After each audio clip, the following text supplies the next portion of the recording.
Assalamualaikum warahmatullahi wabarakatuh. Kami dari kelompok 4 akan mempresentasikan hasil tugas kami yang berjudul Pengaruh Pendapatan Terhadap Pola Kondisi Pedagang Gorengan di Wilayah Jember dari Perbandingan Tingkat Pendidikan. Dan ini adalah nama anggota kelompok kami, kelompok 4. Kita mulai dari latar belakang pengertian pola konsumsi. Pola konsumsi adalah berbagai macam informasi yang memberikan gambaran mengenai jenis, jumlah, dan frekuensi bahan makanan yang dikonsumsi atau dimakan setiap hari oleh kelompok masyarakat tertentu. Latar belakang presentasi kali ini adalah karena penugasan mata kuliah ekonomi makro untuk menganalisis pola konsumsi pelaku UMKM. Pada presentasi kali ini, kami mengambil sampel pelaku UMKM pedagang gorengan, serta kami mengambil 48 sampel pedagang gorengan untuk menyimpulkan pola konsumsi mereka. Pola konsumsi sendiri mempunyai 4 teori, yaitu teori konsumsi, teori pendapatan permanen, teori pendapatan relatif, teori konsumsi Keynes. Dan lewat presentasi ini kami akan menyimpulkan bagaimana pola konsumsi pedagang gorengan dengan tingkat pendidikan yang berbeda. Dan untuk landasan teori di sini terbagi menjadi dua, yaitu konsumsi dan fungsi konsumsi. Untuk konsumsi sendiri adalah pembelajaran atas barang-barang dan jasa-jasa yang dilakukan oleh rumah tangga dengan tujuan untuk memenuhi kebutuhan dari orang yang melakukan pembelajaran tersebut. Pembelajaran masyarakat atas makanan, pakaian, dan barang-barang kebutuhan mereka yang lain digolongkan pembelanjaan atau konsumsi. Barang-barang yang diproduksi untuk digunakan oleh masyarakat untuk memenuhi kebutuhannya dinamakan barang konsumsi. Dan untuk fungsi konsumsi itu sendiri menunjukkan hubungan antara tingkat konsumsi dan tingkat pendapatan. Apabila tingkat pendapatan meningkat, maka konsumsi juga akan meningkat, tetapi dengan proporsi yang lebih kecil daripada kenaikan pendapatan itu sendiri karena hasrat konsumsi. Fungsi konsumsi dapat dinyatakan dalam persamaan C sama dengan A plus BY, di mana A adalah konsumsi rumah tangga ketika pendapatan nasional adalah 0, dan B adalah kecondongan konsumsi marginal, C adalah tingkat konsumsi, dan Y adalah tingkat pendapatan nasional. Dan untuk teori konsumsi sendiri dibagi menjadi 4, yaitu yang pertama teori Keynes, hipotesis pendapatan permanen, hipotesis pendapatan relatif, dan yang terakhir hipotesis siklus hidup. Oke, kita bergerak ke materi selanjutnya itu tentang teori Keynes. Keynes sendiri dalam teorinya menyampaikan bahwa tingkat pendapatan masyarakat sangat mempengaruhi tingkat konsumsi masyarakat, atau bisa dikatakan bahwa tingkat pendapatan dan tingkat konsumsi masyarakat ini saling berhubungan positif. Ketika pendapatan naik, maka konsumsi juga naik, sedangkan ketika pendapatan turun, maka konsumsi juga turun. Dan menurut Keynes sendiri dalam teorinya ini, tingkat tabungan tidak terlalu mempengaruhi pendapatan. Nah, ada 4 asumsi Keynes di dalam teori ini, yaitu hubungan pendapatan disposable dan konsumsi. Nah, current consumption atau konsumsi saat ini dipengaruhi oleh current disposable income atau pendapatan disposable saat ini. Nah, menurut Keynes, setiap manusia itu punya batas minimal konsumsinya masing-masing, dan setiap orang itu berbeda-beda gitu batas minimal konsumsinya. Nah, batas minimal konsumsi ini harus dipenuhi oleh manusia, dan batas minimal konsumsi ini dipenuhi bahkan ketika pendapatan sama dengan 0. Inilah yang dinamakan autonomous consumption. Lalu selanjutnya adalah kecenderungan mengkonsumsi marginal atau marginal propensity to consume. Nah, di dalam MPC ini menjelaskan bahwa tingkat pendapatan disposable itu mempengaruhi tingkat konsumsi. Namun ketika tingkat pendapatan itu naik, tapi tingkat konsumsi itu tidak naik sedrastis tingkat pendapatan gitu. Paling hanya 0, sekian persen menaiknya tingkat konsumsi masyarakat. Nah, lalu di ketiga itu ada kecenderungan mengkonsumsi rata-rata atau average propensity to consume.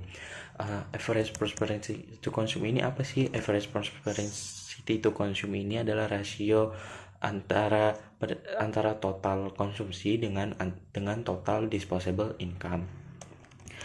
Nah, lalu yang terakhir ada hubungan antara konsumsi dan tabungan.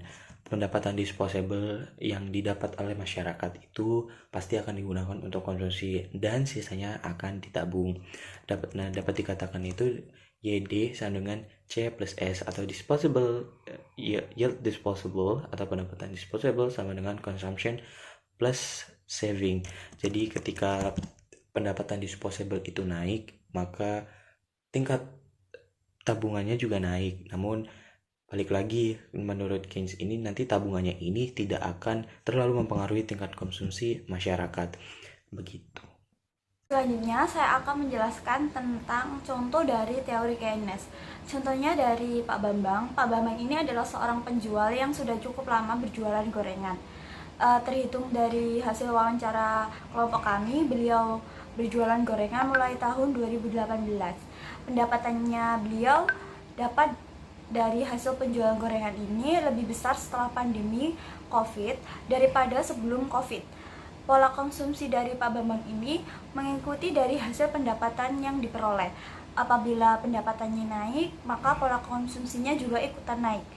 Begitupun sebaliknya, apabila pendapatannya turun, maka pola konsumsinya juga ikutan turun. Ini adalah James Duenszen Perry yang mengemukakan tentang hipotesis pendapatan relatif. Selanjutnya, saya akan menjelaskan tentang teori konsumsi hipotesis pendapatan relatif. Teori ini dikemukakan oleh James Duenszen Perry. Menurutnya, pola konsumsi seseorang ditentukan oleh pendapatan yang tertinggi yang pernah dicapainya. Apabila pendapatannya berkurang pada periode tertentu, konsumen tidak akan mengurangi pengeluaran konsumsi. Untuk menutupinya, mereka mengurangi tabungannya.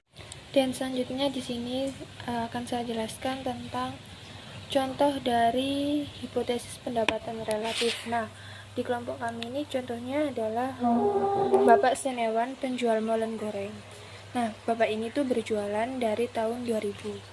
Pada saat corona, penjualan Pak Senewan ini berkurang hingga 40% dari yang biasanya bisa maksimal hingga 100%. Ketika pendapatan Pak Senewan meningkat, beliau cenderung menabung, atau Pak Senewan melakukan investasi dengan membeli peralatan untuk jualan. Namun, jika pendapatan Pak Senewan menurun, beliau memilih untuk berhemat. Penghasilan yang digunakan untuk konsumsi dan menabung berkurang, tidak sebanyak ketika pendapatan meningkat. Seperti itu. Nah, selanjutnya di sini saya akan menjelaskan tentang hipotesis pendapatan permanen. Hipotesis pendapatan permanen ini dikemukakan oleh Milton Friedman. Menurut Milton Friedman, pendapatan itu dibagi menjadi dua, yaitu pendapatan permanen dan pendapatan sementara. Pendapatan permanen merupakan pendapatan yang diterima secara periodik dan jumlahnya dapat diperkirakan sebelumnya, contohnya kayak pendapatan gaji. Nah, yang kedua, pendapatan sementara ini merupakan bentuk pendapatan yang tidak dapat diperkirakan sebelumnya. Pendapatan sementara ini bisa berbentuk tambahan, bonus, dan menang lotre maupun berbentuk pengurangan, misalnya kayak biaya pengobatan sakit yang tiba-tiba pada pendapatan permanen, seperti itu. Baik, yang selanjutnya adalah hipotesis siklus hidup. Model konsumsi siklus hidup atau life cycle hypothesis dikembangkan oleh 3 tokoh, yaitu Franco Modigliani, Albert Andro, dan Richard Bloomberg. Model ini berpendapat bahwa kegiatan konsumsi adalah kegiatan seumur hidup, sama halnya dengan model Keynes. Model ini mengakui bahwa faktor yang dominan pengaruhnya terhadap tingkat konsumsi adalah pendapatan disposable. Hanya saja, model siklus hidup ini mencoba menggali lebih dalam untuk mengetahui faktor-faktor apa saja yang mempengaruhi besarnya pendapatan disposable. Selanjutnya adalah ada diagram dari hasil wawancara kelompok kami. Dalam segi pendidikan para pedagang, ada 3 kategori, yaitu SD, SMP, dan SMA. SD sebesar 30,6%, SMP sebesar 34,7%, sedangkan SMA 34,7%. Berdasarkan hasil wawancara dari kelompok kami, untuk rentang pendapatan pedagang gorengan di wilayah Jember didominasi oleh pedagang dengan pendapatan 100 hingga 500 per hari, sebesar 79,6%, sedangkan pedagang dengan pendapatan kurang dari 100.000 per hari sebesar 10,2%, dan untuk pedagang dengan pendapatan 500 hingga 1 juta sebesar 10,2%. Dampak pendapatan sebelum dan sesudah COVID pastinya sangat berdampak pada perekonomian warga, terutama para pedagang gorengan di Jember. Dapat dikatakan seperti itu karena kita sudah melakukan wawancara ke para pedagang gorengan di wilayah Jember. Dalam data tersebut sudah jelas bahwa kemungkinan terbesar pendapatan pedagang gorengan sekarang di wilayah Jember mengalami penurunan daripada sebelum COVID. Untuk pedagang dengan pendapatan yang turun sesudah COVID sebesar 44,9%, sedangkan untuk yang tetap sebesar 28,6%, dan untuk yang naik sebesar 24,5%. Pengaruh pendapatan terhadap pola konsumsi pedagang gorengan di wilayah Jember. Pendapatan mereka mempengaruhi pola konsumsinya. Karena hasil dari wawancara kami membuktikan sebesar 73,5% responden kami berpendapat jika pendapatan mereka naik, maka konsumsinya juga ikutan naik. Sedangkan untuk yang tetap sebesar 18,4% dan untuk yang tidak sebesar 8,2%. Kemudian, jika pendapatan naik digunakan untuk apa? Berdasarkan hasil wawancara kelompok kami, sebagian besar mereka tabung yakni sebesar 63,3%. Sedangkan sisanya 36,7% digunakan untuk hal yang lain. Misalnya, digunakan kembali untuk modal, untuk biaya sekolah, maupun biaya kehidupan sehari-hari. Kemudian, jika pendapatan turun, apakah konsumsi juga ikut turun? Nah, di sini ada 3 opsi. Yang pertama, iya. Yang kedua, yang berwarna merah tidak. Dan yang terakhir, yang berwarna kuning tetap seperti biasa. Nah, di sini sebesar 49%. Iya, yang artinya mereka juga menurunkan konsumsi mereka jika pendapatannya turun. Nah, kemudian sebesar 3,47% mereka tidak melakukan perubahan apapun, yakni melakukan konsumsi seperti biasanya. Kemudian yang terakhir 16,3% mereka tidak melakukan perubahan konsumsi meskipun pendapatan mereka turun. Selanjutnya, adakah perubahan konsumsi sebelum dan sesudah COVID-19? Di sini terdapat 2 opsi, yang biru yakni ada dan yang merah tidak ada. Sebagian besar 69,4% ada perubahan konsumsi sebelum dan sesudah COVID. Sisanya 30,6% tidak ada perubahan konsumsi sebelum maupun sesudah COVID. Baik, berdasarkan pembahasan yang telah kita lakukan, terdapat 4 teori konsumsi yang berlaku pada para pedagang gorengan di wilayah Jember ini, yaitu teori Keynes, teori hipotesis pendapatan relatif, teori hipotesis pendapatan permanen, dan teori hipotesis siklus hidup. Dari keempat teori tersebut, kita memakai 2 teori, yaitu teori Keynes dan teori pendapatan relatif, karena 2 teori tersebut sangat cocok dengan 48 responden yang telah kita wawancarai. Nah, kesimpulan yang dapat kita ambil, yang pertama, kita dapat mengetahui bahwa pendidikan tidaklah sangat berpengaruh pada pendapatan para pedagang gorengan, karena pemilihan tempat lokasi untuk berjualan pun juga sangat berpengaruh pada pendapatan mereka. Para pedagang juga mengalami penurunan yang sangat signifikan pada saat masa pandemi COVID-19.